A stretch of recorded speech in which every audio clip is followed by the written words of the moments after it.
शुक्लाम्बरधरं विष्णुं शशिवर्णं चतुर्भुजं प्रसन्नवदनं ध्यायेत् सर्वविघ्नोपशान्तये अखण्डमण्डलाकारं व्याप्तं येन चराचरं तत्पदं दर्शितं येन तस्मै श्री गुरवे नमः।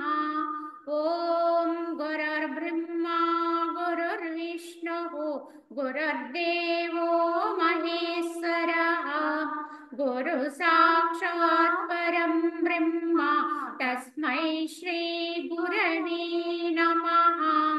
वन्दे परब्रह्म चिदात्मकं सद्वन्दे गुरुं शान्तमुमेशमीशं वन्दे शिवानन्द गुरुप्रवीरं वन्दे सदा ज्ञानपि वन्दनीयान् अनन्त सुखदातारामखण्डानन्द विग्रहं दयालुमति वन्देऽहं मम सद्गुरुं रागादिरोगान् सततानुषक्ता न शेषकाया प्रवृतानशेषान् औत्सुक्यमोहारतिदान् जघाना यः पूर्ववैद्याय नमोऽस्तु तस्मै यः पूर्ववैद्याय नमोऽस्तु तस्मै। ఓం శ్రీరామచంద్ర పరబ్రహ్మణే నమః. శ్రీ వశిష్ఠ గీత ఉత్పత్తి ప్రకరణము. దీంట్లో మనము చిత్త చికిత్సా విధానంలో ఈ యొక్క ఇంద్రజాలోపాఖ్యానంలో చెప్పుకుంటూ కొంతవరకు వశిష్ఠుల వారు శ్రీరామచంద్రుడికి అనేక కథాంశాలతోటి జ్ఞానాన్ని ఆయన బోధిస్తూ వస్తున్నారు.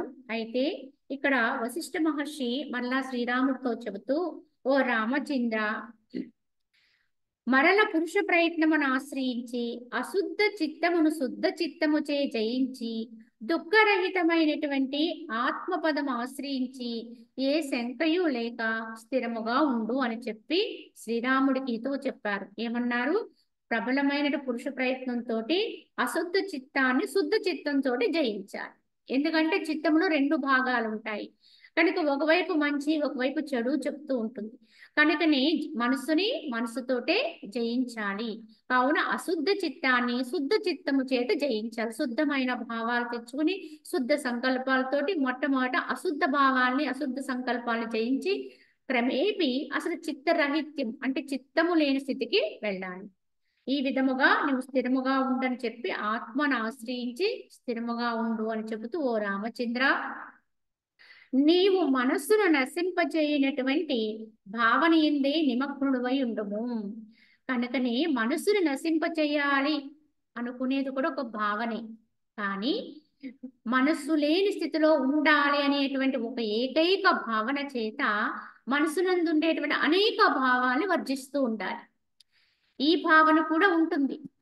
చాలా గట్టిగా నిర్ణయించుకోవాలి. ఈ భావాన్ని నిర్ణయించుకుని ఏ ఒక్క సంకల్పము ఏ ఒక్క భావన లేని విధంగా మనసు అనేది ఉంచుకోవాలి అనేటువంటి ఒక ఏకైక నిర్ణయం చేసుకోవాలి. కావున ఆ భావన ఉండము. మనసు చేతనే బలాత్కారముగా అంటే విషయముల నుంచి నిగ్రహింపబడి తరింపచేయబడవని. కావున ఈ మనస్సుని మళ్ళా వెనక్కి తీసుకొచ్చే ప్రయత్నం కూడా మళ్ళీ మనసే చేస్తుంది. మనసుని జయించాలంటే మళ్ళీ మనసే నిర్ణయించుకోవాలి. కావున అట్లు కాకుండా మోక్షమునకు వేరొక ఉపాయం ఏది లేదు. కావున ఈ అశుద్ధ తత్వంలో ఉన్న మనసుని శుద్ధ తత్వంతో మనము మన వైపుకి అంతర్ముఖత్వం చేసుకోగలిగి ఉండాలి. ఓ రామచంద్ర, నీ యొక్క మనస్సును దృఢముగా నిగ్రహించుట యందు నీ యొక్క మనస్సే సమర్థమై ఉన్నది. రాజును జయించుట యందు రాజు కంటే అన్యుడకు ఎవడు సమర్థుడవుతాడు? కావున మనసును జయించాలంటే మనస్సే సమర్థవంతమైనది. కావున ఏదో విధంగా మనసుతోటే నిగ్రహించుకోవాలి, జయించాలి.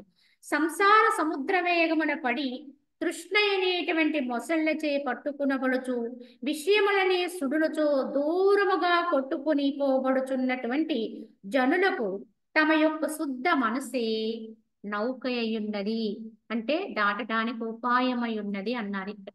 ఎందుకంటే ఈ సంసారం అనేటువంటి ఇది ఒక సాగరం, మహాసాగరం, ఇది ఒక మాయా సాగరం. కావున ఈ సంసార సముద్ర వేగమున పడి ఈ యొక్క సముద్రములో, ఈ సాగరంలో ఏమున్నాయి, తృష్ణ అనేటువంటి మొసళ్ళ చేయ పట్టుకోబడి విషయములనే సుడుల చేత దూరముగా కొట్టుకుని పోతున్నటువంటి జనులకు మరి దీని నుంచి బయటపడే తరుణోపాయం ఏమిటి? ఈ యొక్క సంసారం అనే మహాసాగరం నుంచి ఒడ్డున పడాలి అంటే దీనికి ఉపాయం ఏమిటి అంటే మరలా వారి శుద్ధ మనస్సేనండి. దానికి తగినటువంటి తర్ఫీదిచ్చుకుంటూ నెమ్మదిగా ఆ శుద్ధ మనసు చేతనే అశుద్ధ తత్వాన్ని జయించగలిగి ఉండాలి. కనుక ఈ యొక్క ఏ భావన తలంపు ఉండకూడదనేటువంటి నిర్ణయము మనసే చేసుకోగలిగి ఉండాలి. అలా చేసుకునే అన్ని తలంపుల్ని కూడా వర్జిస్తూ పక్కకు నెడుతూ ఇది ఏది నాకు సంబంధము లేనిది, అంటే ఈ యొక్క వ్యవహారం భౌతికమైనటువంటి విషయాలు ఏవైనా సరే, ఏ విషయాలైనా సరే అది తలంచకపోయినా అది జరుగుతుంది, అది భావన చెయ్యకపోయినా అది జరుగుతూనే ఉంటుంది. కావున ఈ మనస్సుని అటు భూతకాలంలో కానీ ఇటు భవిష్యత్ కాలంలో కానీ పంపకుండా ఎవరైతే వర్తమానములోనే నిలిపి ఉంచుకుంటారో, ఈ వర్తమానములో నిలిపి ఉంచుకోవడానికి ఎప్పుడైతే వర్తమానానికి మనసు అలవాటు పడుతుందో అది ఆత్మయందు నిష్టను పొందుతుంది.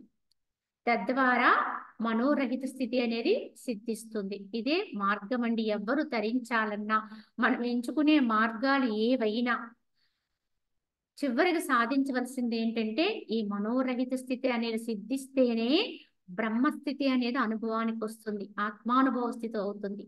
కావున పరమ బంధనమై పాశము వంటిదైనటువంటి అశుద్ధ మనస్సుని శుద్ధ మనసు చేత ఛేదించి మనుజుడు తన ఆత్మను తానే బంధనము నుండి విడుదల కావింపకున్నచో మరి ఒకడు ఎవ్వడూ తన ఆత్మకు విడుదల చెయ్యజాలడు.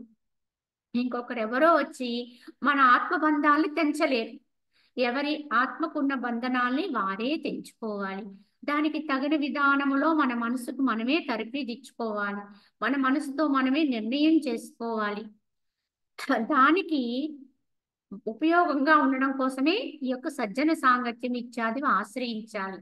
దాంట్లో ఎప్పుడు వివేకం మేలుకుని ఉండేటట్టుగానే చూసుకోవాలి. కావున ఈ యొక్క పరమబంధనమై పాశము వంటిదైనటువంటి అశుద్ధ మనసుని ఛేదించి మనుజుడు తన ఆత్మని తానే ఉద్ధరించుకోవాలి. కనుకనే విషయములచే గుర్చబడినదియు బాహ్య పదార్థ అనుసంధానమనొచ్చు మనస్సు అనే పేరు గలదియు అయినటువంటి ఏ ఏ వాసనలు ఉదయించునో దానిని ఆయా విషయముల యొక్క మిథ్యాత్వ అనుసంధానం ద్వారా ప్రాజ్ఞుడు తొలగించుకుంటూ ఉండాలి. దానిచే వాసన క్షయింప ఉష్ణత్వ శాంతి చే అగ్ని వలె అవిద్య కూడా క్షయించిపోతుంది అన్నారు. కావున ఏం చేయాలి అంటే ఈ యొక్క వ్యవహారం ఎలా ఉంటుందంటే విషయముల యొక్క గుచ్చబడిన మాలలా ఉంటుంది. ఒక విషయానికి ఒక విషయం, ఇంకో విషయానికి ఇంకో విషయం జోడించుకుంటూ వెళ్ళిపోతాం. ఇలా జోడించుకుంటూ వెళ్ళిపోతే ఎప్పటికీ తెగదండి ఈ విషయాల పట్ల మనసుకుండేటువంటి అనుసంధానం. ఇదే బంధం అవుతుంది. కావున ఈ విధంగా బాహ్య పదార్థానుసంధానం వచ్చే మనసు అనే పేరు కలిగినటువంటి ఏ ఏ వాసనలు అయితే మనలోంచి ఉద్భవిస్తూ ఉంటాయో వాటిని ఏం చేయాలి, ఎలా వెనక్కి తీసుకోవాలంటే అది ఎక్కడైతే వాలిందో ఆ మనస్సు అనేటువంటి భ్రమరము ఎక్కడైతే ఏ విషయం మీదైతే వాలుతుందో దాని ఆ యొక్క విషయం పట్ల ఉండేటువంటి మిథ్యాత్వము నాశనత్వ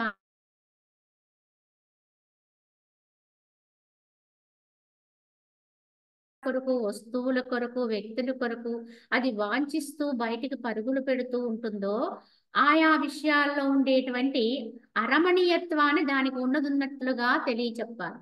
ఎవరు తెలియచెప్పాలి అంటే మరలా మన మనసుకి మనమే తెలియచెప్పుకోవాలి. కనుక ఇందులో ఉన్నది ఏమి, ఇది ఏమి కోరి దీని మీద ఇంత ఆసక్తితో ఉన్నావు, కనుక ఇందులో శాశ్వతత్వము లేదు, దీంట్లో ఇది దుఃఖభూయిష్టము, ఇది దుఃఖం అనే బీజాన్ని లోపల దాచుకుని బయటికి భోగాలలా సుఖాల్లా కనిపిస్తాయే తప్ప ఇది యథార్థంగా మనకు ఆనందాన్ని ఇచ్చేది కాదు ఈ విషయం. అలా ప్రతి వ్యక్తుల పట్ల మనసుకుండే బంధనాల్లో కూడా ఈ యొక్క అశాశ్వతత్వమే ఇమిడి ఉంటుంది కనుక ఏ బంధము స్థిరం కాదు. ఏ బంధాన్ని కూడా నువ్వు ఎంత ఎక్కువగా ఆలోచన చేస్తున్నావు అని దాన్ని ఎప్పటికప్పుడు హితవు చెబుతూ దాన్ని ఆయా వస్తువుల నుంచి, ఆయా వ్యక్తులపై నుండి, ఆయా విషయాల నుంచి మరలిస్తూ ఉండాలి. మళ్ళీ వెనక్కి తెచ్చుకుని తన స్థానములో, తన స్వస్థానములో క్రమశిక్షణతో నిలబడిన విద్యార్థి వలె నిలబడుతూ ఉండాలి ఎప్పటికప్పుడు. ఎందుకంటే ఎప్పుడూ తన స్థానాన్ని విడవకుండా ఉండేటువంటి తర్ఫీదే ఇక్కడ యథార్థ సాధనండి. మనసు యొక్క జన్మస్థలం ఏదైతే ఉందో అది దాని స్వస్థానం.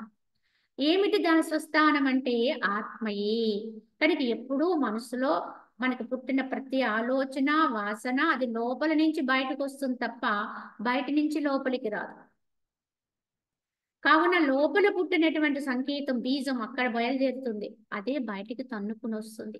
కానీ అలా వచ్చిన ప్రతిసారి మళ్ళీ వెనక్కి తెచ్చుకుంటూ అంతర్ముఖం చేసుకుంటూ తన స్వస్థానం ఏదో అక్కడ నిలబెట్టుకుంటూ, అక్కడ ఏమీ లేదు అంటే బలవంతంగా తీసుకొచ్చి నిలబెట్టామనుకోండి, అప్పుడేమవుతుంది, అది ఎప్పుడు మళ్ళీ వదిలేస్తే అప్పుడు వెళ్ళిపోదామా అన్నట్టుగా ఉంటుంది. అది సరైన నిగ్రహ స్థితి కాదు. తనకి తాను ఇష్టపడి వచ్చి తన చోట్లో కూర్చోవాలి.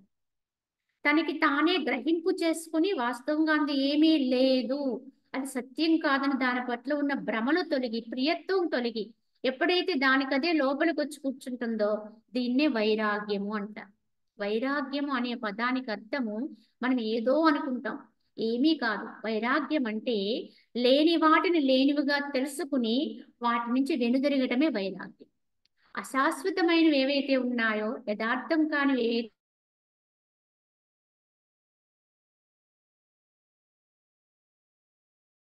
దాన్నే వైరాగ్యము అన్నారు. అంతేగాని బలవంతంగా వాటిని వర్జించడం ఏది కూడా వైరాగ్యం అనబడదు. అది ఎప్పటికైనా మళ్ళా విజృంభిస్తుంది. కావున స్వతహాగా స్వయంలో పుట్టే వైరాగ్యం కావాలి. జ్ఞానం కలిగి, వివేకం కలిగి తనకు తానుగా తన స్వస్థానములో నిలబడగలిగేటువంటి స్థితి ఏర్పడాలి. కావున ఈ విధముగానే ఈ అవిద్య అంతా కూడా ఎప్పుడైతే ఈ విధమైన ప్రయత్నం చేస్తాడో వాడికి ఉష్ణత్వ శాంతి ఎప్పుడైతే కలుగుతుందో అగ్ని శమించిపోతుంది.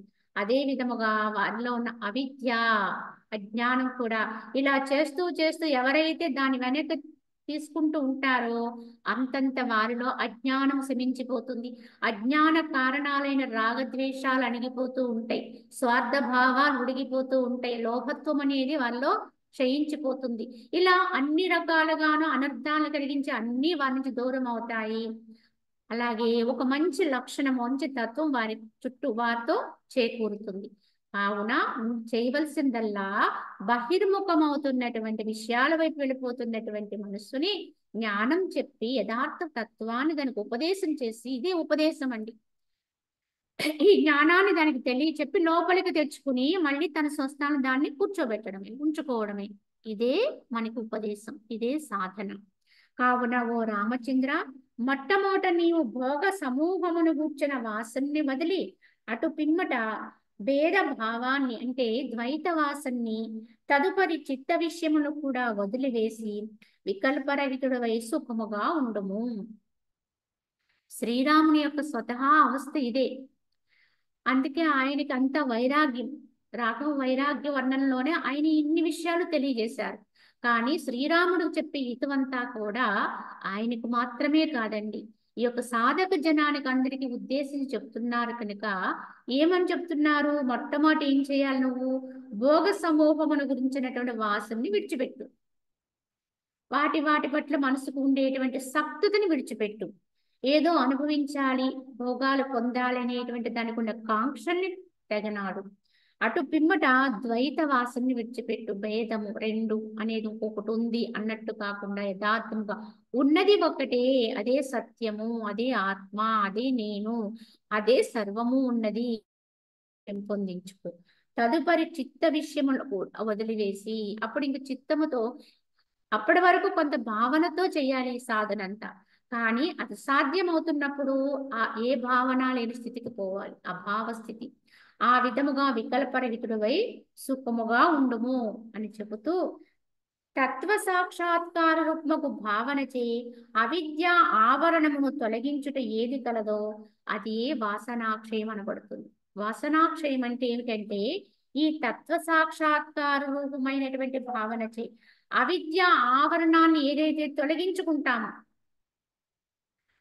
ఈ అవిద్యే జీవత్వ స్థితి, కనుక ఈ అజ్ఞాన స్థితి, కనుక లేని దాన్ని ఉన్నట్టుగా భ్రమించేటువంటి అవస్థ.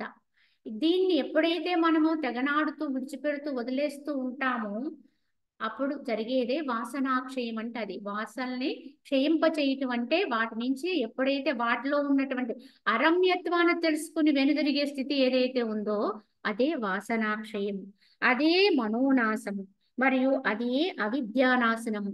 ఏ పేరు పెట్టుకున్నా అది మాత్రం ఆత్మయందు మనల్ని సుస్థిరం చేస్తుంది ఈ మనోనాశ స్థితి. కనుక ముందుకెళితే ఏమీ లేదండి, వెనక్కి తీసుకోవడమే. ఎలా అయితే చూడండి, పాలల్లో వెన్న ఉంది.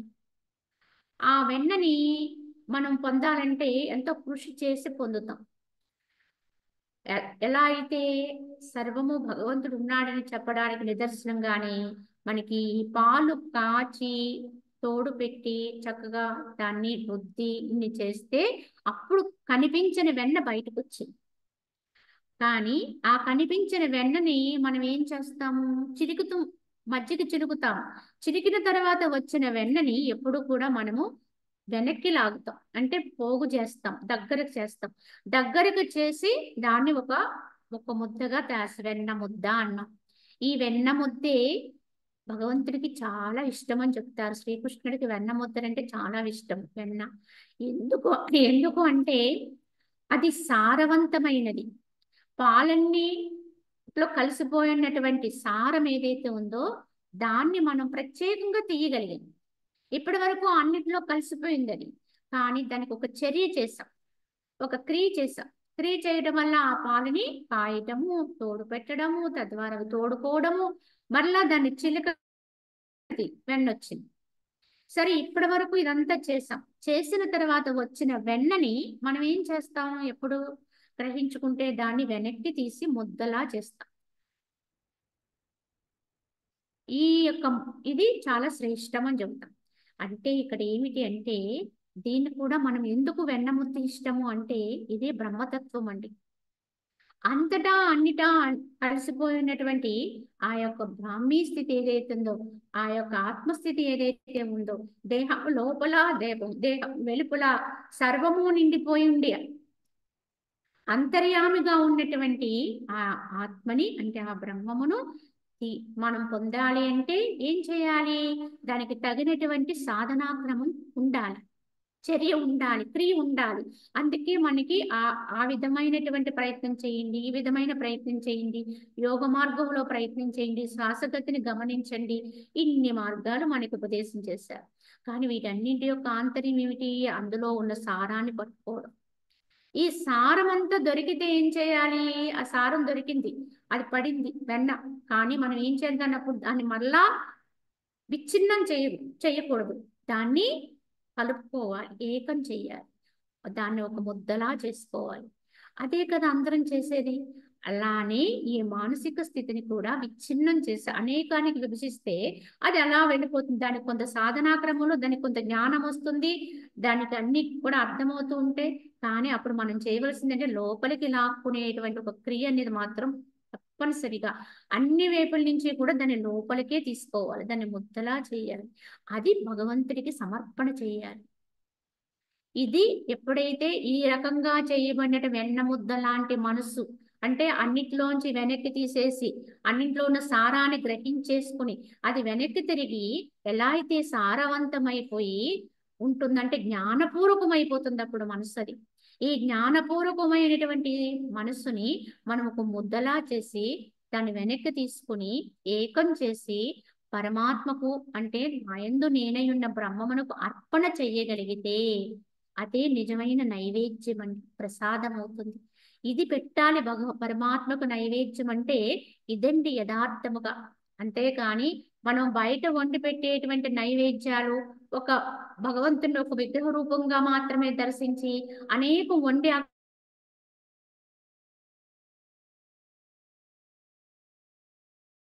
విధానములో కొంతవరకు మంచిదే. ఎందుకంటే అసలు ఏమీ చేయని వారికంటే ఎంతో కొంత నాకంటే గొప్పదైనటువంటి అద్భుతమైనటువంటి శక్తి ఉంది. ఆ శక్తి ఏదైతే ఉందో అది పరమాత్మ భగవంతుడు అనబడతాడు. వారికి మన దగ్గర ఉన్న పదార్థాలు కొని తప్పకుండా అర్పించాలి. ఇటువంటి భావనతో ఉండడం అనేది ప్రారంభంలో చాలా అవసరం కూడా. ఇది ఒక భక్తి భావన. కానీ చేయగా చేయగా క్రమంగా దాంట్లో ఉన్న ఆంతర్యం అర్థం అవ్వాలి. అర్థమయ్యి ఆ నైవేద్యం కాదు అసలు నైవేద్యం పెట్టుకోవాలి అనేటువంటి విధానం తెలియాలి. కనుకని అన్నింటిలోనూ కలిసిపోయి ఉన్నటువంటి దీన్ని మళ్ళీ వెనక్కి తీసుకుని ముద్దలా చేసి సారంగా దాన్ని జ్ఞానపూర్వకంగా పరమాత్మకు అర్పించాలి. ఎందుకంటే అర్పించేది ఏదైనా సరే అది ఎలా ఉండాలి అంటే, ఇప్పుడు ఒక ప్రసాదాన్ని మనం నైవేద్యం పెట్టాలంటే అది శుచిగా ఉండాలి అనుకుంటాం, మధురంగా ఉండాలని కోరుకుంటాం, అది సుగంధంతో ఉండాలనుకుంటాం. ఇవన్నీ బయట పదార్థాలకు మాత్రమే అన్వయిస్తున్నాం. కానీ అసలైన వెన్న ముద్ద లోపల ఉంది, లోపల మనం తయారు చేయాలి. కనుక ఈ వెన్న ముద్ద సౌమ్యంగా ఉంటుంది, మృదువుగా ఉంటుంది, అది సువాసనగా ఉంటుంది, అంటే కమ్మగా ఉంటుంది, మధురంగా ఉంటుంది. కనుక ఇలాంటి వెన్నని మనం తయారు చేయగలిగితే, అది పరమాత్మకు నైవేద్యం పెట్టగలిగితే తప్పకుండా ఆరగిస్తాడండి. అంటే భుజిస్తాడు, అంటే లోపలికి తీసుకుంటాడు. లోపలికి తీసుకుంటే ఇంక మళ్ళా కనిపిస్తుందండి వెన్న ముద్ద ఎవరైనా తినేశారు. తిన్న తర్వాత ఎలా అయితే మళ్ళీ వెన్న వేరుగా కనపడదో, అలానే ఎవరైతే ఇటువంటి మనస్సుని అలా తయారు చేసి పరమాత్మకు అర్పించామో, లోపలున్న ఆత్మారాముడికి అర్పణ చేశామంటే అదే మనస్సు అండి. మనస్సుని ఈ విధంగా చేసి పరమాత్మకు అర్పిస్తే వెంటనే స్వీకరణ జరుగుతుంది. భగవంతుని చేత అంటే ఆత్మ చేత తప్పకుండా ఆకర్షింపబడుతుంది. తప్పకుండా స్వీకరించడం జరుగుతుంది. స్వీకరించిన తర్వాత ఎలా అయితే ఇంకా పదార్థము కనిపించదో అదే విధముగా ఇంకా మనస్సు అనేది వారికి పుట్టదండి. ఈ విధంగా ఎవరైతే నిర్మలంగా దాన్ని అర్పణ చేశారో వారికి మళ్ళీ ఇంకొకసారి మనసు పుట్టడము, అజ్ఞానంలోకి రావడము, మళ్ళీ మాయలో పడడం అనేది జరగదండి. ఇంకప్పుడు ఏముంటుంది? ఒక్కటే ఉంటుంది, అర్పణం అయిపోయింది. అది ఎవరికైతే అర్పించబడిందో తనకు తానుగా నివేదన అయిపోయింది. అక్కడ ఉండేది ఇంకొక్కటే.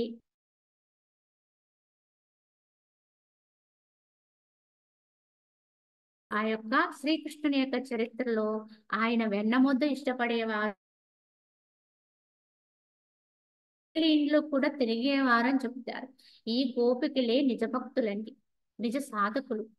కనుక వారి దగ్గర ఉన్నటువంటి వెన్న కోసం ఆయన వెళుతూ ఉండేవాడు. అంటే ఈ నిజ సాధకుల ఆంతర్యములో ఉండేటువంటి వెన్న లాంటి ఈ మనసు అంటే పరమాత్మకు చాలా ఇష్టం, ప్రియం. కనుక అలా తయారవడం మనం మొదలు పెడితే, అంటే అలాంటి వెన్న ముద్దలా మనం తయారవగలిగితే, మన మనస్సుని తయారు చేయగలిగితే, దానికి ఉన్నంత సౌమ్యత్వాన్ని చేకూర్చుకోగలిగితే, సారంగా మారగలిగితే, అప్పుడు మనకంటే కూడా భగవంతుడే, అంటే ఆత్మయే తన వైపు ఆకర్షించుకుంటూ ఉంటుంది. ఎక్కడ ఇటువంటి పదార్థం దొరుకుతుందా, ఎలా అయితే మనము నైవేద్యం అవుదాం అనుకుంటాం, కానీ ఆరగించేవాడు కూడా వెతుకుతూ ఉంటాడు. ఏంటంటే పరమాత్మే, భగవంతుడే అటువంటి సాధకుని కోసం వెతుకుతూ ఉంటాడు. కనుక ఈ వైపు నుంచి నువ్వు కొంత ప్రయత్నం చేస్తే ఆ వైపు నుంచి తప్పకుండా నువ్వు ఆ వైపుకి లాగపడతావు. నువ్వు ఒక్క అడుగు వేస్తే నేను 10 అడుగులు వేస్తానని చెప్పాడు పరమాత్మ.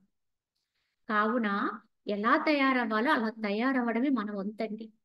తర్వాత అది ఆరగిస్తారా ఆరగించరా అనేది కూడా మనం చూసుకోవాల్సిన అవసరం లేదు. తయారైపోయి ఉంటే తప్పకుండా స్వీకరించబడతాం. స్వీకరింపబడడానికి సిద్ధంగా మనం తయారైతే, అంటే మన మనస్సుని అలా తయారు చేయాలి, సిద్ధం చేయాలి. అలా సిద్ధం చేసి ఉండగలిగితే ఏ యోగమైనా ఫలిస్తుంది. ఎక్కడ ఏ స్థితిలో ఏ రంగములో, అంటే ఏంటి, భక్తి మార్గంలో ఉండు, జ్ఞాన మార్గంలో ఉండు, కర్మయోగంలో ఉండు, ఎక్కడ ఏది చేసినా వారు ఒకటే స్థితిలో ఉంటారు. అసలైంది ఏదో దాన్ని సమర్పణ చేస్తూనే ఉంటారు. కనుక మార్గాలు అనేకమనే వ్యత్యాసం వారికి గోచరించదు. వారు భజన చేసినా ఆనందాన్ని పొందుతారు, ధ్యానం చేసిన ఆనందాన్ని పొందుతారు, ఇంకేది చేసినా తన్మయత్వాన్ని పొందుతారు. ఇది కావాలండి, శుద్ధ మనస్సు, ఈ పవిత్రత, ఈ విధంగా అన్నిటిలోంచి వెనక్కి తీసుకోబడినటువంటి మనస్సు. కావున ఈ విధంగా మనము గ్రహించుకోగలిగి ఉంటే సాధన అనేది పరిపక్వత చెందుతుంది. కావున ఓ రామచంద్ర నీ విధంగా ఉండని చెబుతూ ఏ ఏ దృశ్య పదార్థం యొక్క అనుభవం అవుతున్నదో ఆయా పదార్థముల గురించి అనుభవము అంటే వేదనము లేకుండాయే ఉత్తమ మనోనాశం అనబడుతుంది. కనుక మనోనాశము అంటే మనసు లేని స్థితి. కానీ ఉత్తమమైన మనోనాశం అంటే ఎలా ఉంటుందంటే ఏ దృశ్య పదార్థం యొక్క అనుభవం అయితే అవుతూ ఉంటుందో ఆయా పదార్థమును గురించినటువంటి అనుభవం లేకుండా ఏదైతే ఉందో ఈ స్థితి ఏర్పడితే అది ఉత్తమ మనోనాశనం. అంటే తాను తింటున్నటువంటి పదార్థం యొక్క రుచి తనకి తెలియకుండా అయిపోవడం. అది ఏ రుచికి దేనికి సంబంధించింది అనేటువంటి భావన అక్కడ లేకుండానే ఆహారాన్ని స్వీకరిస్తాడు. అలాగే తాను చూస్తున్నది కానీ తన దేహముతో అనుభవిస్తున్నటువంటి సౌఖ్యాల విషయంలో కానీ వ్యత్యాసాన్ని గుర్తించలేనివాడు. వ్యత్యాసాలు అక్కడ కనుమరుగైపోతాయి. ఏ యొక్క అనుభవమైనా ఒక్కటే, అంశతులిక తలుపమైన ఒకటే, కఠిన శిలైన ఒక్కటే. అక్కడ ఏదైనా అదైనా ఒక్కలానే చూస్తాడు, ఇదైనా అంటే ఈ రెండింటి మధ్య వ్యత్యాసం పెట్టడానికి అక్కడ మనసు ఉండదు. ఇది మధుర పదార్థము, ఇదేమో చేదుగా ఉంది అని చెప్పడానికి అక్కడ మనసు ఉండదు. కనుక ఇలా ద్వంద్వాలను చెప్పేటందుకు అక్కడ మనసు ఉండదు. కనుక తాను అనుభవిస్తున్న అనుభవం యొక్క రుచి తెలియని వాడు ఎవడైతే ఉంటాడో ఆ స్థితి ఏర్పడితే వాడికి ఉత్తమ మనోనాశ స్థితి సిద్ధించిందని తెలుసుకోవాలి. ఈ స్థితి ఏర్పడే వరకు ప్రయత్నం పరులమయ్యే ఉండాలి. ఈ స్థితి ఏర్పడిన తర్వాత ప్రయత్నం చేయటానికి ఇంకెవ్వరు ఉండరండి. అంటే ప్రయత్నం చేసేది కూడా ఉండదు. అంటే మనసు ఉన్నంత కాలమే ప్రయత్నం జరుగుతుందండి. ఆ మనసే పూర్తిగా శమించిన క్షణములో ఇక ప్రయత్నం ఎవరు చేస్తారు అంటే ప్రయత్న రాహిత్యం. ఇక ప్రయత్నం చేయటానికి కూడా ఏమీ లేదు. కనుక ఉన్నట్టుగా అలా ఉండడమే. ఇది ఉత్తమ మనోనాశ స్థితి అండి. ఇది అనుభవిస్తే తెలుస్తుంది. ఎంత మాటలతో ఎన్ని వర్ణించినా మనం ఆ చోటికి వెళ్ళలేము. ఆ స్థితి మన అనుభవానికి రాదు. కానీ ఎవరైతే గట్టి ప్రయత్నంతో కనీసం కొన్ని క్షణాలైనా దీన్ని పట్టుకుందామా అనేటువంటి తీవ్ర ప్రయత్నంతో సాధిస్తే ఇది అర్థమవుతుంది. ఓహో, దీంట్లో ఇంత గొప్పతనం ఉంది, ఇంత శాంతి స్థితి ఉంది, అందుకే మహనీయులు ఇంత గట్టిగా చెప్పారు అనేది అర్థమై మరల మరల మరల దాన్ని పట్టుకునే ప్రయత్నం చేస్తాం. ఇది యథార్థము. కావున దృశ్య పదార్థముల యొక్క భావన నిర్వాణ సుఖం అంటారు. పుట్టడానికి అక్కడ తావు లేదు, చోటు లేదు, అంటే ఆస్కారమే లేదు, అక్కడ మనస్సే లేదు. ఇదే నిర్వాణము అంటారు. కావున దృశ్య భావన కలిగి ఉన్నచో దుఃఖము అవశ్యము ఉత్పన్నమవుతుంది. కావున దృశ్య భావన ఉన్నంత కాలము కూడా ఏదో రకమైన కలతలు దుఃఖాలు తప్పవండి. కానీ ఎప్పుడైతే దీని నుంచి పూర్తిగా వెనుదిరిగినటువంటి స్థితి ఏర్పడుతుందో, దాన్ని పూర్తిగా విడనాడి మనోరాహిత్య స్థితిని పొందుతాడో వాడికి ఇంకెప్పుడు కూడా దుఃఖం వచ్చే అవకాశమే లేదు. వారు ఎప్పుడు పరమానందమయులై ఉంటారు, శాంతిగా ఉంటారు. స్వకీయ పురుష ప్రయత్నము చేతనే మనుజుడట్టి పదార్థం యొక్క అభావనను క్షణకాలములో పొందగలుగుతున్నాడు. ఇంతకీ ఈ రకంగా అభావన స్థితి, మనసు లేని స్థితిని పొందటానికి ఎంత సమయం పడుతుందండి? జీవితం అంతా పడుతుందా, జన్మలు పడతాయా, లేకపోతే ఎంతకాలం పడుతుంది అని మనకు ప్రశ్నించుకుంటే సరైన విధానములో ప్రయత్నము లేకపోతే దీనికి చాలా కాలం, అంటే ఎంతకాలమైనా పట్టొచ్చు, అవధులు లేనంత కాలం పట్టొచ్చు. కానీ అది ఎక్కడ ఎలా అది ఎలా అవ్వాలో అలా అయితే, అది భావన సరిగ్గా కుదిరితే, ఆ భావన స్థితి అనేది చేకూరితే క్షణకాలములోనే, అంటే దానికి సరైన స్థితి ఏర్పడితే క్షణకాలములోని ఈ అభావ స్థితి సిద్ధిస్తుందట, ఈ మనోరాహిత్య స్థితి. కాబట్టి మోక్ష విభూతి కొరకే అట్టి ప్రయత్నము నిరంతరము అభ్యసిస్తూ ఉండాలి. కావున అది చాలా సునాయాసంగా చూడండి, మన దగ్గర ఒక యంత్రం ఉంటుంది, ఒక మిషన్ ఏదో ఉంటుంది, దానికి లోపల ఎన్నో రకాలైనటువంటి ఒక పరికరాలు బిగిస్తూ ఉంటారు, నట్లు ఉంటాయి, దానికి ఒక చోట ఒక రంధ్రాలు ఉంటూ ఉంటాయి, వాటిని పెట్టిలా సెట్ చేస్తూ ఉంటారు. దానికి తెలిసినటువంటి ఒక ఆ యంత్రాన్ని ఎలా తయారు చేశాడో, లేకపోతే దాన్ని ఎలా సరిచేయాలో అనేది తెలిసిన వారైతే దాన్ని వెంటనే సెట్ చేస్తారు. అలా తెలియకుండా దాన్ని తిరిగేసి బోర్లేసి పైన పెట్టి మీద పెట్టి తెలియని వాళ్ళం చేస్తే అది ఎప్పటికీ కుదురుపోదండి.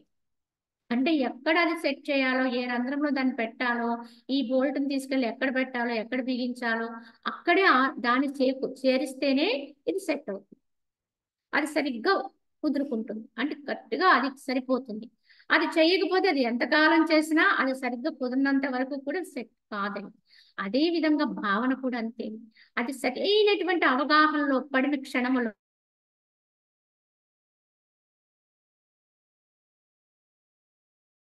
పడడానికే విశేషమైన కృషి చేయాలి. అలా పడింది అంటే, అది సిద్ధించింది అంటే అది ఎంతకాలం అంటే క్షణకాలమే. మనసు పుట్టడానికి ఎంత సమయం పడుతుందండి అంటే అది కూడా అంతే. చెప్పలేం. అసలు ఆ క్షణములో కూడా ఎన్నో వంతులో పుడుతుందో కూడా చెప్పలేమండి.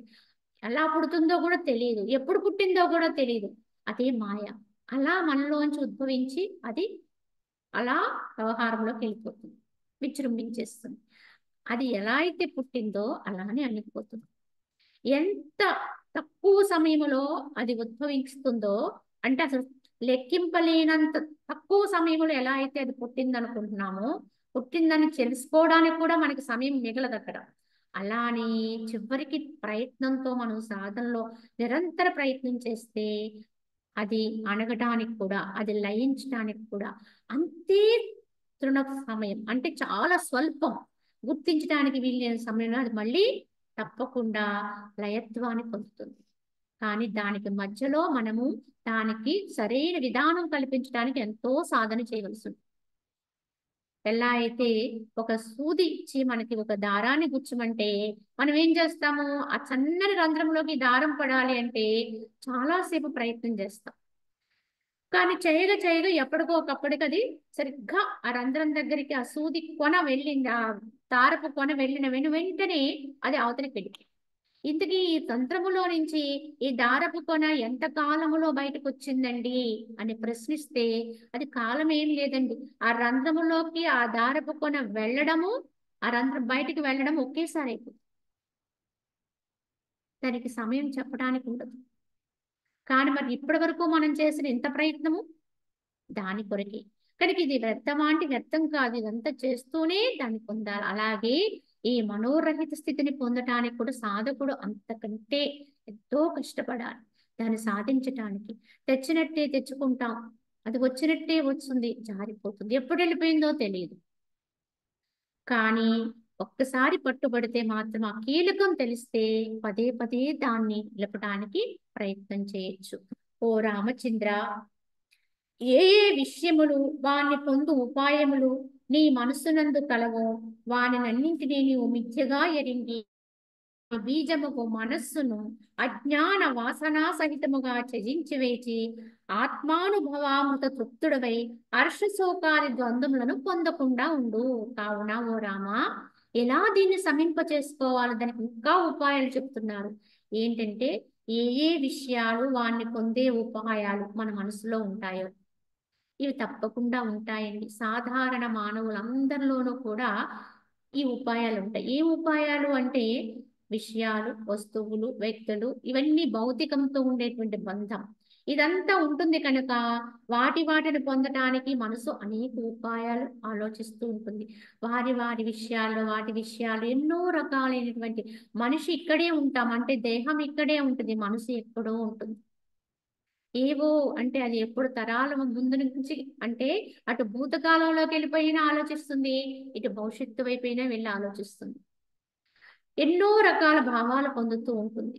కానీ ఎక్కడెక్కడికి పోతుందో వాటిని గుర్తించి నీ మనసునందు ఏవేవి కలవో వాటన్నిటినీ నువ్వు చెప్పవలసిన ఏకైక మంత్రం ఏమిటి అంటే అవి మిథ్య.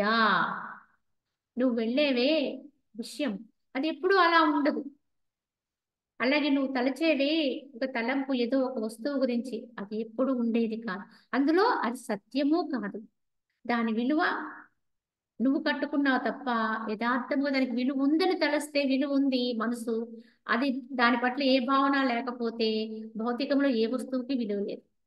మనిషి మనస్సు ఉండి వాటికి విలువలు నిర్ణయించేది ఉంది ఉంది ఉంది అనుకుంటున్నాడు కనుక ఇక్కడ మనకి వ్యత్యాసాలు వచ్చాయి. అసలు ఆ మనస్సు అటు దాని వైపు పోకపోతే వాటికి ఆ విలువలతో సంబంధం లేదు.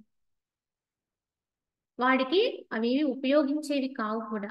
కనుక ఇవన్నీ మిథ్య, ఇవేవి నీకు ప్రయోజనము లేనివి, ఆత్మైన నాకు ఉపకరించేవి కావు అన్నట్టుగా వాటిని తృణీకరిస్తూ వాని మిథ్యగా ఎదిగి వాని బీజమగు మనస్సుని కూడా అజ్ఞాన వాసనా సహితముగా త్యజించి వేసి, కనుక వాటి మీదకి వెళ్తున్న మనస్సుని కూడా, ఈ అజ్ఞానాన్ని కూడా వాసనా సహితముగా కూడా వాటిని రహితం చేసి ఆత్మానుభవామృత తృప్తుడవై హర్ష శోకాది ద్వంద్వములు పొందకుండా ఉండు. ఎప్పుడైతే ఆ యొక్క మనసు వెనుదిరిగిపోయి ఆత్మని సుస్థిరమైపోతుందో అప్పుడు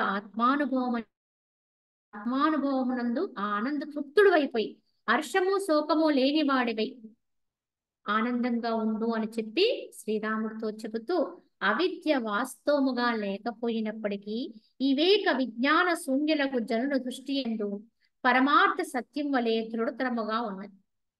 నిజానికి యథార్థముగా ఈ యొక్క అవిద్య ఏదైతే లేదో దాని ఉందనుకోవడమే అవిద్య.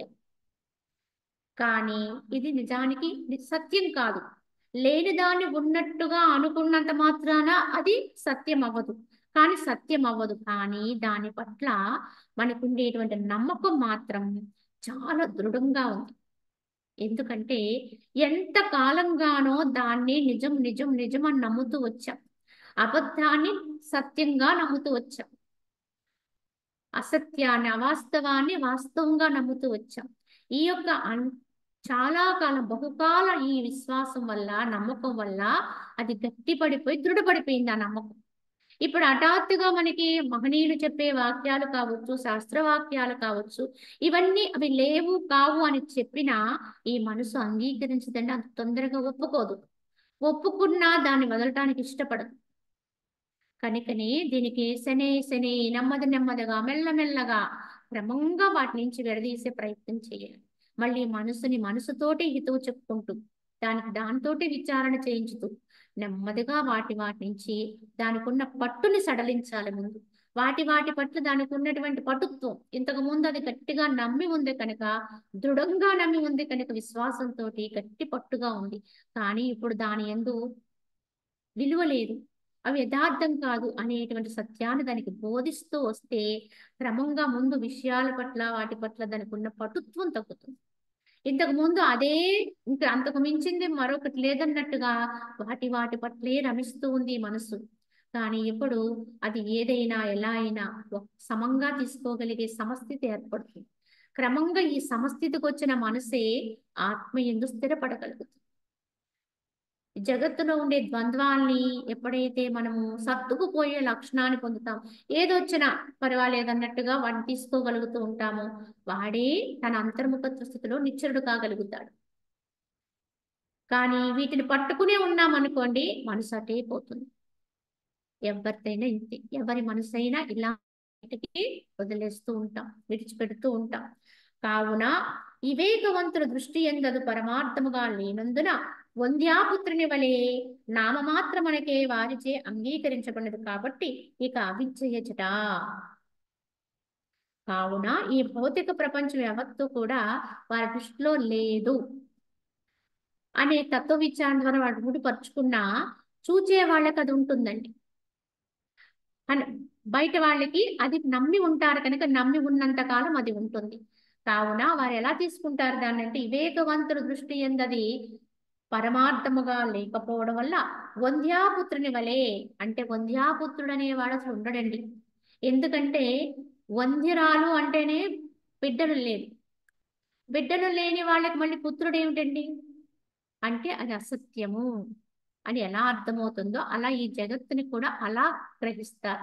ఇది లేదు, వాస్తవం కాదు అని తెలుసుకుంటారు. కాబట్టి ఇక అవిద్య అనేది అక్కడ చోటు లేదు. ఓ రామచంద్ర, నీవు అజ్ఞానివి కావద్దు, తత్వమును బాగుగా విచారించి జ్ఞానివే కాదు. ఎవరైనా మనకి చెప్పుకునే హితం ఇదే. తత్వాన్ని విచారణ చేసుకోకపోతే మనం అజ్ఞానులుగానే ఉండిపోతాం, అవిద్యలోనే ఉండిపోతాం. కనుక కూలంకషంగా వెగటుగా అనిపించిన పదే దాన్నే స్మరణ చేయాలి. ఇంత సుందరంగా ఇంత మధురంగా ఇంత సుఖంగా అనిపించేదాన్ని లేదని అనుకోవాలంటే ప్రారంభంలో చాలా కష్టము, అప్రియంగా అనిపిస్తుంది, వెగటుగా అనిపిస్తుంది. ఈ వాక్యాలు బయటకు చెబితే ఆ విషయాల్లోనే పట్టి ఉండేవారికి చాలా వెగటుగా ఉంటాయి. కానీ ఎంత అప్రియంగా తోచినప్పటికి కూడా సత్యము సత్యమే, ఎంత కాదనుకున్నప్పటికీ కూడా యథార్థం యథార్థమే.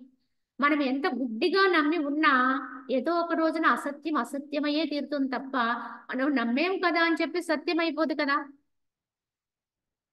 ఈ జీవితాన్ని, జీవితపు విలువల్ని, వ్యక్తుల్ని, విషయాల్ని అన్ని గుడ్డిగా చాలా గట్టిగా నమ్మాం. మరి మనం నమ్మేం కదా అని అలాగే ఉండిపోవాలనుకుంటే ఎవరికి మరణం అనేది రాకూడదు. ఇందులో ఎవరికి కూడా దేహాన్ని విడిచిపెట్టే స్థితి రాకూడదు. అలాగే ఎవరు దూరం కాకూడదు. వ్యక్తుల యొక్క భావాలు మారకూడదు. అన్నీ ఎప్పుడు అలానే ఉండాలి. కానీ ఇవేవి దుర్లభం అండి. ఎవరికి సాధ్యం కాదు. ఎంత గొప్ప వాళ్ళకు కూడా సాధ్యం కాలేదు. సామాన్యుల విషయం వదిలేయండి. ఎన్నో విషయాల్లో గొప్పవాళ్ళు అనిపించుకున్న వాళ్ళకు కూడా ఇవేవి సాధ్యం కాదు. కావున ఈ యొక్క జగత్తుని వంధ్యాపుత్రుని వలె చూస్తారు వాళ్ళు. ఆ యొక్క పుట్ట గుడ్రాలు బిడ్డ. గుడ్రాలంటేనే బిడ్డలు లేదు కదా, మళ్ళీ గుడ్రాలకి బిడ్డ ఏమిటి అన్నట్టుగా ఈ జగత్తుని లేని దాన్ని లేనట్టుగానే వీక్షిస్తారు. కావున భావాభావయుక్తములను మిథ్యారూపములైన ఈ పదార్థములన్నీను సంకల్పమునకు అన్యములు కావు. ఈ యొక్క ఈ యొక్క భావాలు, అభావాలు, మిథ్యారూపములైన ఈ పదార్థాలన్నీ కూడా సంకల్ప మాత్రంగానే ఇవన్నీ పుడుతున్నాయి. మన సంకల్పాలను బట్టే కనిపిస్తూ ఉంటాయి. మన సంకల్పాలు ఎలా ఉంటాయో అలా దర్శిస్తూ ఉంటాం. మన మనసుకి ఏమని తోస్తుందో అలా వీక్షిస్తూ ఉంటాం. అట్టి వానిని మాయాబంధ రహితమును, నిత్యమును, వ్యాపకమును, శుద్ధము అయినటువంటి ఆత్మయందు ఆరోపింపవలదు. ఈ విధంగా మిథ్య అయినటువంటి సంకల్ప మాత్రం ఇవన్నీ తోస్తున్నాయి కనుక అవన్నీ కూడా అవిద్య, వంధ్యాపుత్ర మాదిరిగా లేనివి. వాటిని తీసుకెళ్ళి ఎప్పుడూ శాశ్వతమైనటువంటి, స్థిరమైనటువంటి, నిత్యమైనటువంటి, వ్యాపకమైనటువంటి, శుద్ధమైనటువంటి ఆత్మయందు ఆరోపణ చేయకూడదు. ఇప్పుడు మనం చేసేది అది. వీటన్నిటిని తీసుకెళ్ళి ఈ యొక్క లేని దాన్ని ఉన్నదాంతో కలిపేసుకుంటుంది. ఉన్నదాన్ని తీసుకొచ్చి, సత్యమైన దాన్ని తీసుకొచ్చి అసత్యంతో కలిపి ఈ అసత్యమే సత్యమని నమ్ముతుంది. ఇదే నేను అనుకుంటున్నా. నశించిపోయేటువంటి అంటే లేకుండా అయిపోయేటువంటి రూపాల్ని, ఈ దేహాన్ని, దీనికి ఉన్న స్థితిగతుల్ని ఇవి నేను అనుకుంటున్నాను. కానీ వాస్తవానికి ఆత్మానే నేను. కానీ ఆ నేనే నేను. కానీ ఆ నేను తీసుకొచ్చి ఆ నేను మర్చిపోయి ఈ నేను పట్టుకున్నాను. ఇదే అవిద్య. ఆ నేను నేనుగా ఉండగలిగితే ఈ నేనుతో సంబంధము లేదండి. కనుక ఈ నేనులన్నీ కూడా ఆ నేనులో లయమైపోవాలి. కనుక ఆత్మనే నేనుగా ఉండిపోవాలి తప్ప ఈ వ్యవహారం, ఈ జగత్తు సంబంధమైనటువంటి నేనుతోటి ఆత్మని కలపకూడదు. నేను నేనుగానే ఉండాలి, వీటిని భ్రమగానే చూడాలి. నేను సత్యంగానే ఉండాలి, అసత్యాన్ని అసత్యంగా వదిలేయాలి. ఎప్పుడైతే నేను సత్యం అయిపోతానో అసత్యమంతా కూడా అన్యమైపోతుంది. కానీ ఎవరైతే సత్యత్వంతో అయిపోయి తానే సత్యం అయిపోతారో అప్పుడు దాని లక్షణము అంతర్యామి, అంటే సర్వము వ్యాపకమై కనిపించే అసత్యములో కూడా అంతర్యామిగా వ్యాపకమై ఉన్నది నేనే. కనుక ఈ జగత్తంతా కూడా వ్యాపకమై నిండి ఉన్నది నేనే అనే అనుభూతిని పొందుతారు జ్ఞానులు. కనుక దృశ్యాన్ని కూడా భగవంతుడిగా చూడాలి అంటే ఈ దృశ్యమందు అంతటా కూడా నిండి నిబిడీకృతమైన తత్వం ఏదైతే ఉందో అది నేనుగా తెలుసుకుంటారు. కనుక ప్రతి దాంట్లోనూ ఉన్న సారం ఏదైతే ఉందో అదే నేనని తెలుసుకుంటారు. అలా జగత్తంతా నిండి ఉన్న బ్రహ్మముతో ఏకీకృతులై ఉంటారు. కానీ కనపడేటువంటి దృశ్యంతో కాదు. అన్నింట్లోనూ అంతర్లీనంగా ఉంటుంది ఆ శక్తి, అదిగా ఉంటారు. అలా జగమంతా నిండిన ఆత్మని దర్శిస్తారు. అలా జగమంతా నిండిన ఆత్మని తానుగా తెలుసుకోవాలంటే ముందు తానవ్వాలి. అంటే నేనవ్వాలి. అంటే ఆత్మగా నేనవ్వాలి.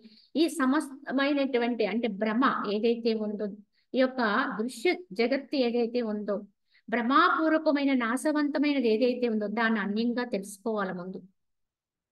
దాంతో కలుపుకోకూడదు. ఇదే నిత్యానిత్య వస్తు వివేకం అన్నారు. ఈ రెండింటిని విడదీయటం తెలియాలి. విడదీయటం తెలిసినప్పుడు సత్యము తానేదైనది తనకు అర్థమవుతుంది. కనుక సత్యమైన తానుగా అయిపోయినప్పుడు, అంటే అవ్వాలి అంటే విడదీయాలి ముందు. ఆ రెండిటిని విభజించాలి. కనుక ఆ రెండిటిని కూడా ఎప్పుడైతే మనం మనంగా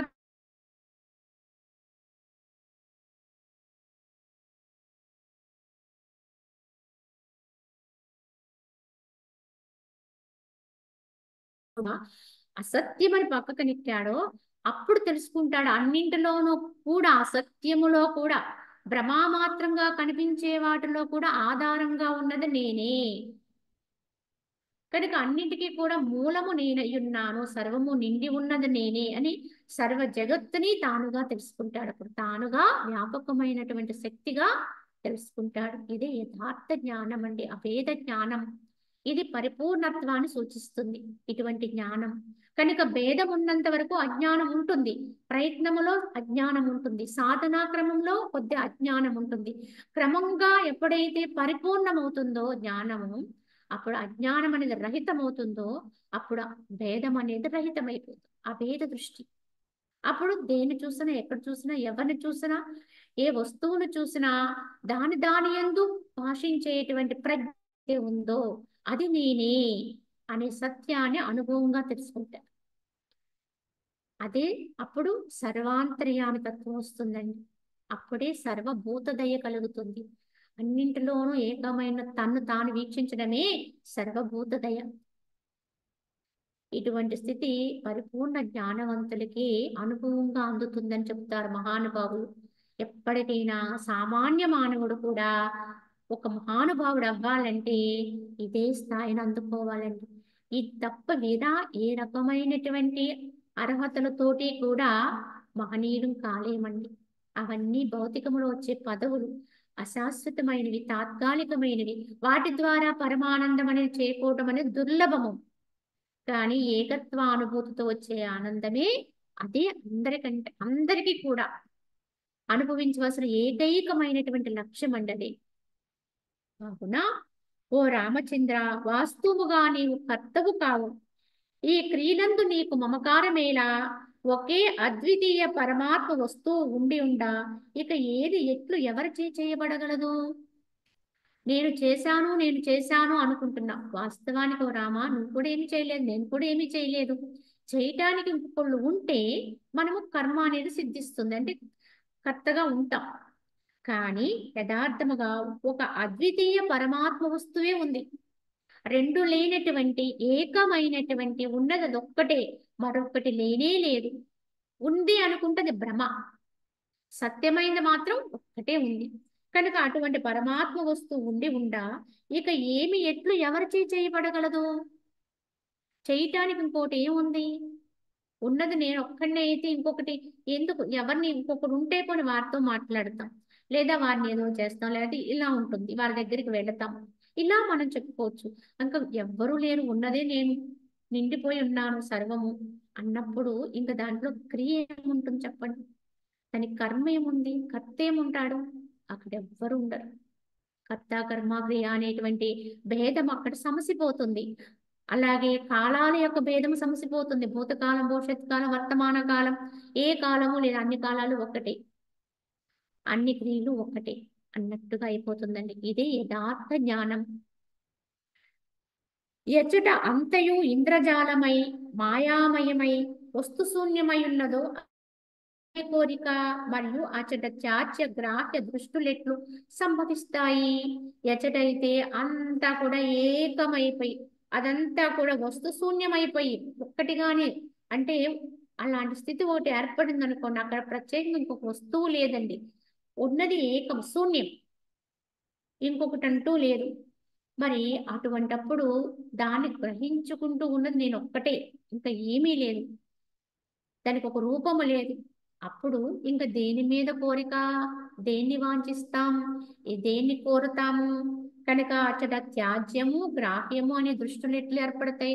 ఇది త్యాజ్యము అంటే ఇది వదిలేయాలి, ఇది తీసుకోవాలి, ఇది మనకి తెచ్చుకోవాలి, ఇది వదిలిపెట్టాలి అనే దృష్టి కూడా ఉండదు. ఇంకప్పుడు రెండు ఉంటే కొన్ని వదిలేయాలి, కొన్ని తెచ్చుకోవాల్సి ఉంటాయి. కానీ ఎప్పుడైతే ఏకాత్మానుభూతి వస్తుందో అప్పుడు త్యాజ్య గ్రాహ్య దృష్టిలన్నీ కూడా సమసిపోతాయి.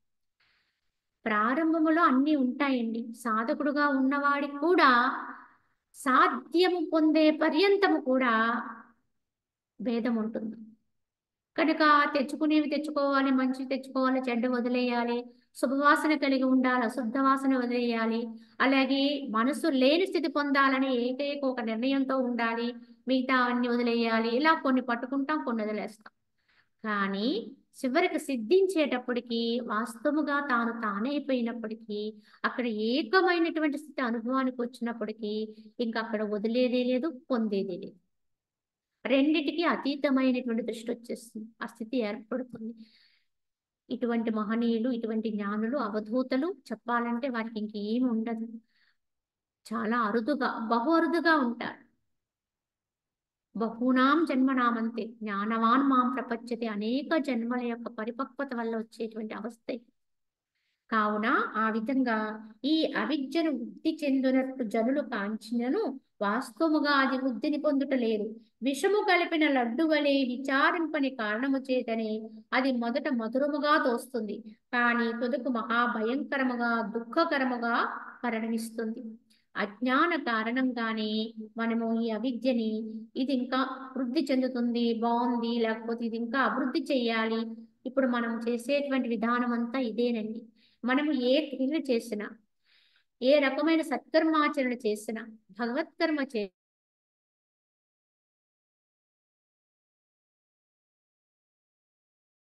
అని ప్రశ్నించుకుంటే ఎక్కువ శాతము ఇహములో చెందేటువంటి వృద్ధు ఈ వృద్ధుల్ని ఇంకా అభివృద్ధి చేయమని కోరుతుంది.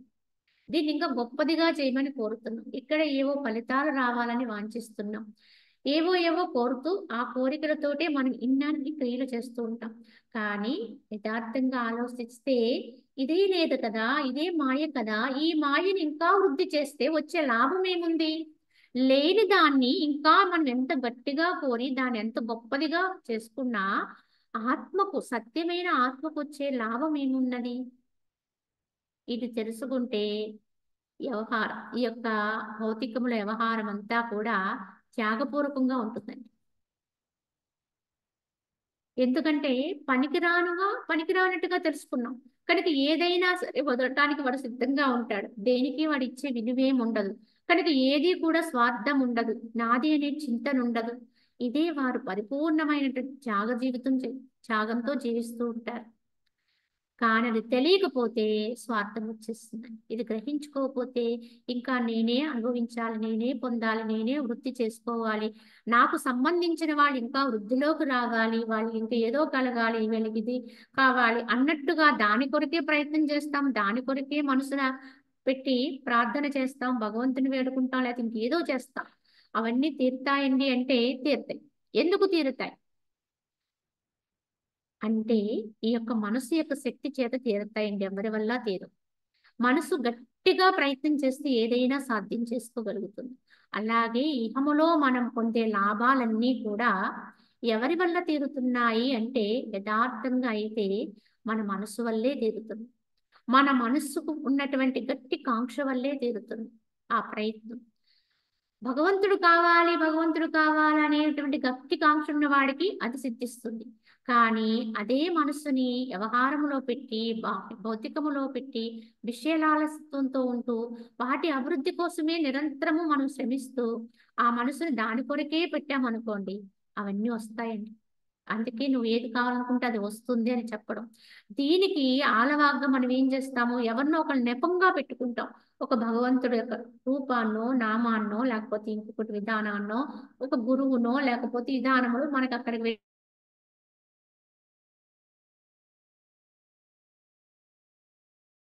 వెళ్తున్నాయంటే ఇది కూడా మానసిక కాంక్షేనండి. ఈ మానసిక కాంక్ష అనేది ఎంత గట్టిగా ఉంటుంది కనుక వారిని నెపంగా పెట్టుకుని అక్కడ అంత గట్టిగా ప్రార్థన చేస్తాం, అంత గట్టిగా కోరుకుంటుంది కనుక అవన్నీ కూడా నెరవేరుతాయి. కానీ ఇవన్నీ లాభాలు ఇక్కడ ఈ చోట పొంది ఏమి లబ్ధిని పొందగలం?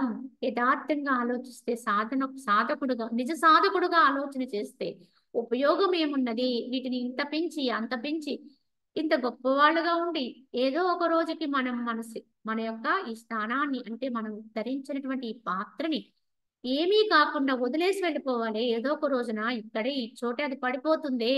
దాన్ని మళ్ళీ ఎవరో ఒకళ్ళు ఏదో చేస్తేనే కానీ అది నాశనం కాదే. అప్పుడు దాన్ని మనం ఏమీ చేసుకోలేమే. ఇంతవరకు నేనింత గట్టిగా నమ్మి నాకు ఆచ్ఛాదనగా ఉంచుకొని నేననుకుని నమ్మిన దీన్ని, అయ్యో! ఇప్పుడు దీన్ని ఏదైనా నేను చేయగలనా అంటే అక్కడ నిర్వీర్యం అయిపోతామే. ఇంకొక నలుగురు మోస్తేనే గాని అక్కడి నుంచి కదలదే అది. అటువంటి పరిస్థితి ఏర్పడుతుంది. కించిత్తు కూడా దీంతో సంపాదించిందే గాని, దీంతో అనుభవించింది గాని ఏది కూడా ఇంత కూడా ఆత్మగా నేను తీసుకెళ్ళలేనే అన్నట్టుగా ఎవడైతే గ్రహిస్తాడో, తెలుసుకుంటాడో, ఇహములో ఉండగానే దాన్ని అర్థం చేసుకుంటాడో, వాడు దీన్ని సునాయాసంగా త్యాజ్యం అంటే త్యాగం చేయగలుగుతాడు. వదలగలుగుతాడు. దాని పట్ల ఉండే కాంక్షల్ని వదులుకుంటాడు. దిక్కడ పొందేటువంటి లాభాల్ని, లబ్ధుల్ని వాడు ఏనాడు వాంఛించడు. మాయలో మాయ. ఇంకా పెంచండి, ఇంకా ఏదో వృద్ధి చేయి, ఇంకా ఏదో మనకున్న సమయాన్ని, శక్తిని కూడా దేనికి ఉపయోగిస్తున్నాం ఇంతకీ? ఈ పనికిరాని వాటి కోసం ఉపయోగిస్తాం. యథార్థంగా అయితే మనము నిస్వార్థపరులం అండి. అంటే అర్థం ఏంటి అంటే మన కోసం అంటే మనమైన ఆత్మ కొరకు ఏమి చేసుకోకుండా పరాయిదైనటువంటి దేహం కొరకు చేస్తున్నాం. పరాయిదైనటువంటి వస్తువుల కోసం, విషయాల కోసమే పాటుపడుతున్నాం. ఆ దృష్టితో మనం నిస్వార్థపరులు అనుకోవచ్చు. కానీ యథార్థంగా నేనైన ఆత్మ కొరకు ఎవడైతే ఏమాత్రము సహాయం చేసుకోడో, ప్రయత్నం చెయ్యడో, వాడి యొక్క జన్మని నిరుపయోగపరుచుకున్నట్టు, నిష్ఫలమైనట్టు. అలా కాకుండా ఈ జన్మలో మనము సత్యాన్ని తెలుసుకునే ప్రయత్నం చేసినప్పుడే సార్థకత్వం వస్తుంది. చేయగలిగితే మన కాలాన్ని, శక్తిని మన కొరకు మనం కొంతవరకైనా కొంత ఉపయోగించుకోగలిగి ఉండాలి. ఎంత ఎంత ఎక్కడ ఏదేది చేస్తూ ఉన్నా మనమైన ఆత్మ కొరకు, మన కొరకు మనము తప్పకుండా భగవంతుడు ఇచ్చినటువంటి ఈ సమయములో సమయాన్ని కొంత మన కోసం మిగుల్చుకోవాలి. ఎప్పుడూ ఆ సమయాన్ని మన కొరకే వినియోగించుకునే విధానానికి మనము ఎల్లప్పుడూ కూడా ప్రయత్నం చేయాలి. ఈ విధంగా గ్రహించుకుంటూ ఉండాలి. కావున ఓ రామచంద్ర, ఇక్కడ ఏదో సంభవించాలి అని కోరుకోవడం అవివేకమే అవుతుంది. ఇంకా రావాలి కావాలని కోరుకోవడం అవివేకం. ఇవన్నీ కూడా ఎలా ఉన్నాయంటే విషమును కలిపినటువంటి మధురమైనటువంటి ఒక లడ్డు ఉందనుకోండి, అది తినడానికి మధురంగా ఉంది, చూడడానికి అందంగా ఉందని భుజించామనుకోండి, దాని విష ప్రభావం మాత్రం పోదండి. ఆ మధురమైనటువంటి ఆ పదార్థాన్ని తిన్నాం కనుక లోపల విషాన్ని కూడా భుజించి తీరాలి, అనుభవించాలి. అంటే దీన్ని తింటే అది కూడా మనకి తప్పకుండా అనుభవానికి వస్తుంది. అలాగే ఈ భోగభాగ్యాలు, బంధాలు ఇవన్నీ కూడా ఆ విధంగా అరమణీయత్వంతో ఉన్న రమణీయంగా తోస్తూ ఉంటే లోపల విషబీజాలు ఉన్నాయి. కనుక ఒక సుఖాన్ని అనుభవించామంటే పక్కన ఇంకో దుఃఖం ఉంటుందంటే, ఒక భోగాన్ని అనుభవించామంటే, భోగాలు పాల్పడ్డామంటే పక్కన రోగాలు ఉంటాయి. ఇలా ఎన్నో మన కోసము ద్వంద్వాలమయంగా ఈ జగత్తు ఏర్పడింది. దాన్ని ఎవరైతే వర్జిస్తారో, తమ నిజస్థితిని తాము తెలుసుకుంటారో వాళ్ళే తమ స్థానాన్ని పొందగలుగుతారు. రమణీయమై సత్యమైనటువంటి సద్రూప బ్రహ్మము ఈ అవిద్య వల్ల అసత్యముగాను, అరమణీయమై అసత్యమైనటువంటి అసద్రూప జగత్తు సత్యముగాను కానిపించుచున్నది. కావున రమణీయమై సత్యమైనటువంటి సద్రూప బ్రహ్మము, యథార్థమైన రమణీయము సత్యమేంటి? ఆ సద్రూప బ్రహ్మమే, అదే సత్యం. కానీ ఈ ఈ అవిద్య వల్ల ఏమవుతుంది? అది మనకి అరమణీయంగా అనిపిస్తుంది. అంటే ఇష్టం లేదండి, ప్రియత్వ భావన ఉండదు. సాధనకు కానీ, సాధన పర్యంతం మనం పొందేటువంటి లక్ష్యం ఎందుకు కానీ సాధకుడికి ప్రియత్వ భావన లేకపోతే ఆ సాధన కుంటుపడిపోతుంది, ఉపయోగం లేనిది. కానీ అది రావాలి అంటే, ఆ ప్రేమ పుట్టాలి అంటే, భగవంతుని ఆ ప్రేమ పుట్టాలి అంటే వాస్తవంగా తెలియాలి మనకి. దైవత్వం అంటే ఏమిటి, పరమాత్మ తత్వం ఎటువంటిది, ఎంత గొప్పది, దాని యొక్క విలువ ఎంత గొప్పదో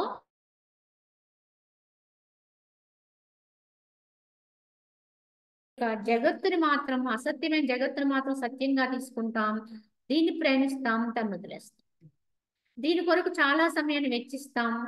కానీ రాని దానికోసం సమయాన్ని మాత్రం చాలా వెచ్చిస్తాం. అయిన దాన్ని మాత్రం పక్కన పెట్టేస్తాం. పూర్వకాలంలో మన పెద్దలు పెట్టిన సామెతలన్నీ యథార్థమండి. ఏమన్నారు? అయినది ఆకులో కానిది కంచంలో పెడతారు వెర్రి వెంగళాయలు అన్నారు. అంటే యథార్థం తెలియకపోవడం వల్ల పనికొచ్చేదాన్ని తీసుకెళ్లి అయిన దాన్ని ఆకులో పెట్టారు, కాని దాన్ని కంచం అంటే విలువిచ్చారు. ఇప్పుడు మనం చేస్తున్న పనంతా అదే. సత్యమైనటువంటి యథార్థంగా నేనైనటువంటి ఆత్మ విషయములో మనము పక్కన పెట్టేస్తున్నాం. దానికి ఇచ్చే సమయం కూడా చాలా తక్కువ అండి. ఏదన్నా సమయం అంతా అన్ని అయిపోయాక ఏదన్నా ఇంత ఉంటే అప్పుడు చూద్దాంలే అనుకుంటున్నాం. కాని దాన్ని అక్కర్లేని దానికి పనికిరాని దానికి మాత్రం అమిత విలువనిస్తున్నాం. సమయం అంతా దానికే కేటాయిస్తున్నాం. అంటే పూర్తి వ్యతిరేకంగా జీవనాన్ని గడుపుతున్నాం. కావున విషయములనే రథంపైకెక్కి వాసనారూపము అవిద్య చిత్తమును విమోహతమునర్చి వల పక్షిని బంధించినట్లు జీవుల్ని బంధనమున పడద్రోయించున్నది. కావున ఈ విషయాలనేటువంటి రథం మీదకి ఎక్కామనుకోండి, వాసనారూపమైన అవిద్య అనే చిత్తమును విమోహితం చేసేసి, ఎలా అయితే ఒక పక్షి వలలో బంధింపబడుతుందో అదే విధముగా జీవులందరూ కూడా బంధనాలు పాలైపోతున్నారు. ఎందువల్ల? ఈ విషయాల్లో చిక్కుకుపోవడం వల్ల. ఆ పక్షి ఎలా అయితే ఆ యొక్క వలలో పడి కొట్టుకుంటుందో, ఈ జీవుడు కూడా ఈ బంధనాల్లో పడి ఆ విధంగానే దీని నుంచి బయటకు రాలేక ఉండలేక సతమతమవుతూ కొట్టుకుంటూ ఉంటాడు. దీన్నే మాయ అంటాడు, ఇంకా ఏదో అంటాడు. ఇదంతా భగవంతుడు మన మీద ప్రయోగించారు అంటారు. ఎవరు ప్రయోగించారండి? బయట నుంచి ఎవ్వరూ ప్రయోగించలేదు. మనకు మనమే దీన్ని తెచ్చుకున్నాం.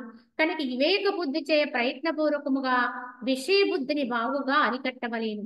జల ప్రవాహము నిరోధించుటచే నది ఎండిపోవునట్లు విషయ బుద్ధి నిరోధించుటచే ఈ మనస్సు అనే నది ఎండిపోతూ ఉంటుంది. కావున ఈ మనస్సు అనే దాన్ని అరికట్టాలి. కొద్దిలో కొద్దైనా శమింప చేయాలి. నది ఎండిపోతే ఎలా అయితే అది నీరు జలము లేకుండా అయిపోతుందో, అలాగే ఈ విషయ బుద్ధిని అరికడితే మనస్సు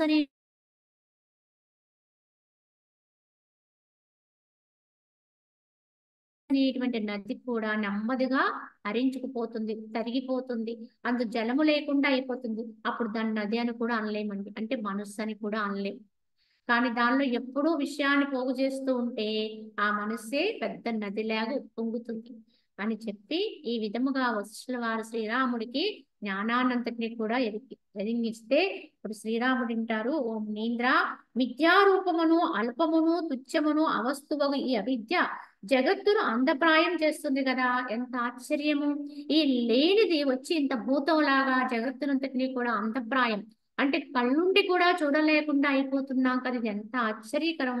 కావున మహాత్మా, మనుజుని యొక్క అవిద్యాజనితమగు ఈ దట్టమైన అంధకారం ఎలా శమిస్తుంది? దీని నుంచి బయటపడాలంటే మనుజుడికి ఉపాయం, కనుక ఈ అంధకారాన్ని ఎలా శమింప చేసుకోవాలని చెప్పి శ్రీరాముడు అడిగితే, తనకి వశిష్ఠుల వారు సమాధానం చెబుతూ, ఓ రాఘవ, సూర్యప్రకాశముచే మంచుగొట్టు క్షణకాలంలో నశించిపోవునట్లు ఆత్మావలోకనము చేయి ఈ అవిద్య అంతా కూడా తక్షణము వినాశనం అయిపోతుంది. ఎలా అయితే ఆ సూర్యుని యొక్క తేజస్సు పడితే మంచుగడ్డ ఎలా అయితే కరిగి నీరై తర్వాత అది అసలు అక్కడ లేకుండా అయిపోతుంది, ఆవిరైపోతుంది. అదే విధముగా ఎవరైతే నిరంతరము ఆత్మావలోకనం చేసుకుంటారో, ఆ కారణంగా ఆత్మస్థితిని అనుభవాన్ని తెచ్చుకుంటూ ఉంటారో, ఈ అవిద్య కూడా అలా వినాశనాన్ని పొందుతుంది. కావున క్షయకారిణియగు ఈ అవిద్యకు అజ్ఞాన సంశయదాయమగు ఆత్మ సందర్శ స్వేచ్ఛ స్వయముగా కలగకుండానంత వరకు అయ్యది దట్టమైన దుఃఖరూప కంటకములతో కూడిన సంసారం అనే పర్వత శిఖర ప్రదేశములందు జీవుని కిందకు పడద్రోయిటకై ఊపుచునే ఉంటుంది.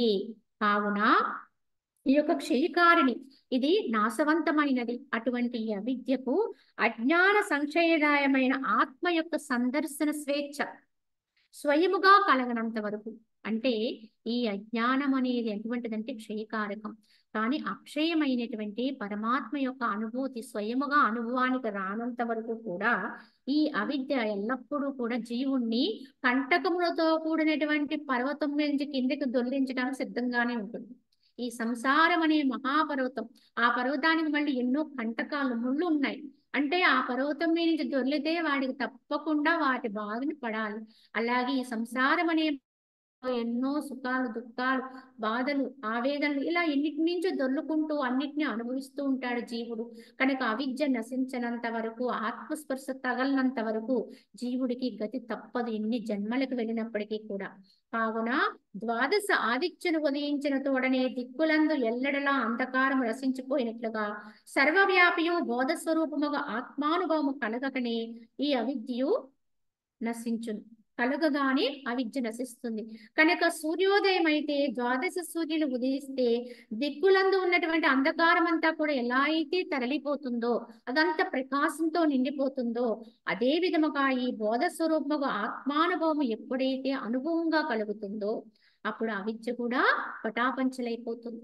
కనుక ఆత్మానుభూతియే అవిద్య నాశనానికి దోహదం చేస్తుంది. యథార్థముగా అవిద్య క్షయిస్తేనే ఆత్మానుభూతి కలుగుతుంది. ఈ రెండు ఒకదానితో ఒకటి సంబంధం ఉంటాయి. కావున అవిద్యని రహితం చేసుకుంటూ ఆత్మానుభూతికి అనువైన సాధనా క్రమంలో ఉండాలి. మనసుని ఈ చోటు నుంచి తరలించి ఆ చోట నిలుపుతూ ఉండాలి. క్రమంగా ఏదో ఒక రోజున అది సిద్ధిస్తుంది. కావున ఓ రామచంద్ర, ఇచ్ఛ మాత్రమే అవిద్య. ఆ ఇచ్ఛ యొక్క వినాశనమే ముక్తి. కనుక అవిద్యకి అంటే బంధానికి మోక్షానికి తేడా ఏమిటి అంటే, ఇచ్ఛ కలిగి ఉండితే అదే అవిద్య. ఆ ఇచ్ఛ యొక్క వినాశనం, ఆ యొక్క ఇచ్ఛ కోరిక యొక్క వినాశనం ఏదైతే ఉందో దాన్నే మోక్షము అని చెప్తారు. ఆ ఇచ్ఛ రాహిత్య స్థితియు అసంకల్ప మాత్రము చే సిద్ధించుచున్నది. కనుక ఈ ఇచ్ఛలు లేనటువంటి స్థితి కూడా సంకల్పములు లేని స్థితిలోనే సిద్ధిస్తుంది. ఏ సంకల్పాలే పుట్టకపోతే అక్కడ కోరికే ఉదయించదు. కనుక అలా ఇచ్ఛారాహిత్య స్థితి వస్తేనే, సంకల్పరాహిత్య స్థితి వస్తేనే ఇచ్ఛలనేవి పుట్టవు.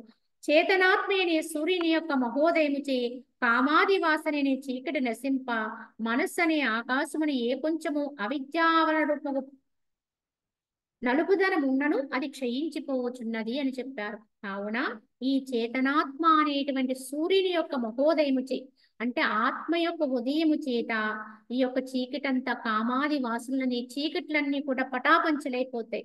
ఆ మనస్సు అనే ఆకాశమున ఏ కొంచెం ఇంకా అవిద్యని దాక్కుని ఉన్నా, మూల దాక్కుని ఉన్నా, ఎక్కడైతే ఆత్మ యొక్క సందర్శనమైందో, ఆత్మ సాక్షాత్కారమైందో, ఆత్మానుభూతి కలుగుతుందో వారిలో ఎక్కడెక్కడో ఉన్న అవిద్యలన్నీ కూడా నివృత్తి అయిపోతాయి. లోపల ఉన్నప్పటికీ కూడా అవన్నీ కూడా హరింపబడతాయని చెబుతూ ఇది శ్రీ వాల్మీకి మోక్షోపాయే శ్రీ వశిష్ఠ గీతాయాం ఉత్పత్తి ప్రకరణే చిత్త చికిత్స వందనం నామ పంచమోధ్యాయ అని ఇప్పటికి మనకి ఈ చిత్త చికిత్సా విధానం అనే దాన్ని ఉత్పత్తి ప్రకరణములో 5వ అధ్యాయంగా తెలియజేశారు. దీని తర్వాతది మనకి దృశ్య దోష పరిహారం అనేటువంటి అధ్యాయంతో రేపు మనకి చెప్తారు. హరి ఓం తత్సత్.